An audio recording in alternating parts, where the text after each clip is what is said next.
No water, no mud, just nice easy going riding.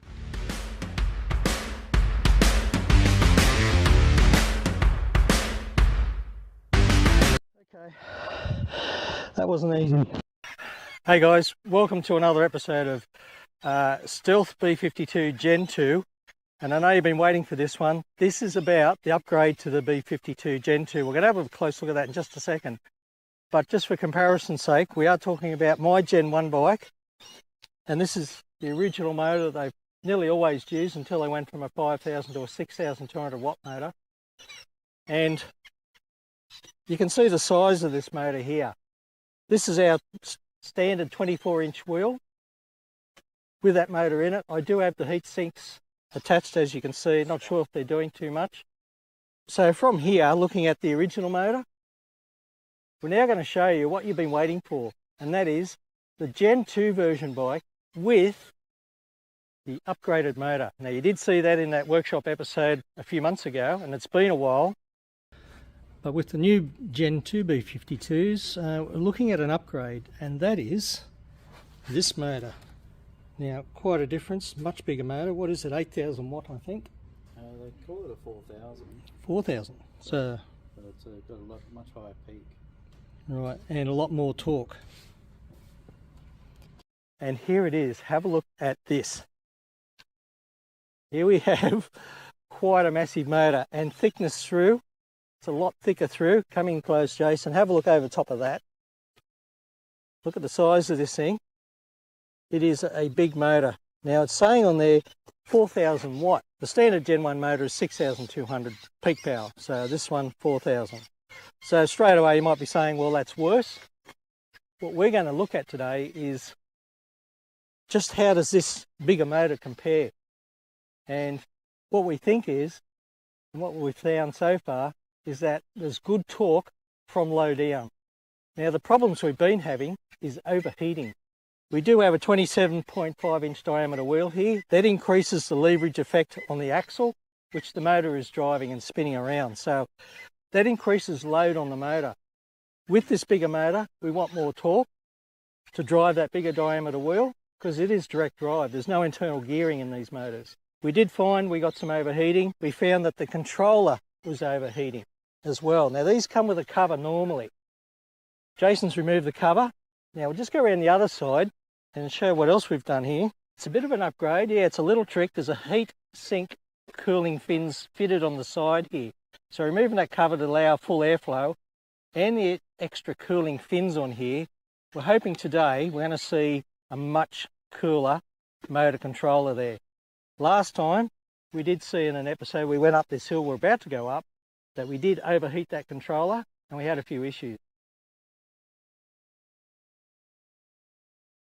So Gen 2 is overheated already. Controller temperature. Actually it does feel quite hot. That controller is really hot. Yeah, mine's hot too. What about your motor? Ouch, that motor is quite hot. Mine, it's very warm. Hopefully today this is going to be much better. But we also want to see what is the performance difference like in this bigger motor on the back. What's the battery range like? Well, as we said, battery range, so that's going to be an interesting one. We do have a few calibration issues in the controller here on this one. We've got to calibrate the speedo. That's out. We found that out to be about nearly 30% slower than what it should be. And the battery gauge, I think that one's out as well. So we don't know really what our battery range is like according to the gauge on this one. But again, we'll find out today. Remembering this one does have the 2,500 watt battery in it, whereas mine has the original 2,000 watt battery. And when I say original, my bike's done 10,500 kilometres and something like 260 odd cycles of recharge. So it's done a lot of work. It's done a lot of, it's delivered a lot for me over the years and still goes strong. Saying about, well, problems. We'll talk about problems a little later on, but let's get out there. First of all, we're going to do a drag race and let's see what that shows. So are you ready? Yep. Count of three. Count down 3, 2, 1, go.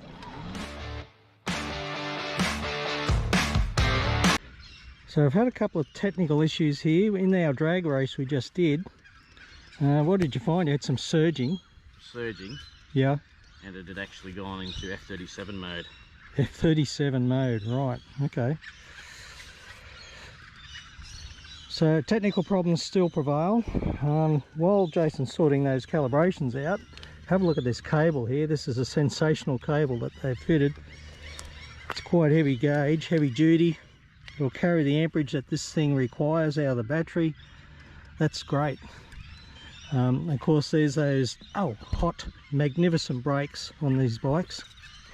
Those brakes are absolutely sensational. Look, so far we haven't done too much, but that motor's almost cold. There's barely anything in that at all. Let's see. And the controller, yeah, we've got nothing on that. That's fine as well.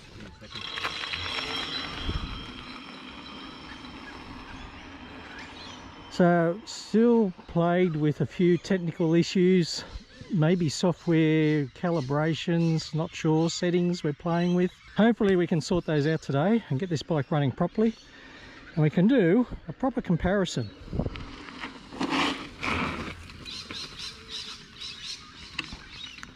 That make any difference? Normal. All right, let's try again.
Well, that was a heap of fun. Temperature, controller temp half, motor temp doesn't have. All right, okay, touch temp, my controller, yeah, warm. I can feel a bit of heat in that, all right. I can just hold my hand on there. That's not too bad. Motor, just warm. It's pretty good actually. Your motor, this big beast, lukewarm, nothing much in it at all. So it's probably about half a degree cooler than mine. And your controller, oh, I'd say about the same by feel. Yeah, about the same. So you got half on your readout, and mine, not even that. So I'm going to call that good news. Mate, I got up the hill. You flew up that hill. Yeah. I was going hard to keep up. You can tell by how much I'm puffing. Yeah, that was Oh yeah. I was halfway up before I was walking. Oh yeah. So that's a massive improvement, and I could feel, I reckon we put a bigger controller, get more power out of that motor, and it'd be just stupidly insane. Wow, okay. Because I could feel the torque in that. If I just back off the throttle a little bit, yeah, it's more torqueier. give that a little bit more, Yeah. it seems to cut out a bit. If we want to say that, the top end, it seems like it's want more. It just wants to go quite faster. Oh, You can okay. feel it. So, but yeah, that was pulling monos out of off the hills. And Yeah, I saw that. like, Yeah. good I fun. know I was full throttle just trying to keep up and No, do I that. wasn't throttle. I was not much through. I was just middle to 3/4, just feathering it. Well, I was half to full, and I went full to, when I done the jump. Yep. And landed it. Then I went full throttle to try and keep up. Yeah. But you were pulling away. Was it really? Yeah. There you go. That's interesting. Yeah, you definitely have the torque. Yeah, that's where you can feel. Climb When you the ride hills. the bike, Mark, you'll feel that mid-range torque is crazy, Wow. and that's what I was after. Yes. That's what this bike needed, was that mid-range pull Yeah, up the hills. up the hills. Well, just on that one test alone, that is a success.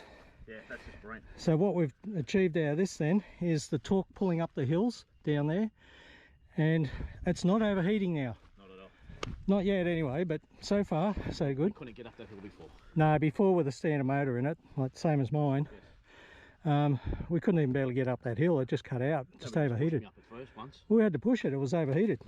But this time, yeah, you left me. I was actually Fun. I enjoyed that. That was having a bit of fun. interesting. All right, so we'll now go and do some riding along here. What we do want to look at too is the suspension difference. Now, I'm pretty sure we have the same. No, we don't. We don't have the same shock because I've got the reservoir on mine. Yours doesn't. So I think you've even got a heavier spring. 750-pound solid rate, not a linear rate spring. That's right, because you got the linear rate and I've got the progressive rate. Yeah, so that's a straight rate. Yeah, and you can see the difference in the tight coils. So this is my progressive rate here, you can see, and on Jason's 750 pounds, but it's still got progressive we've got rate. linear, so it's linear all the way through. So it doesn't have that initial cushiness at the start, and that's a difference.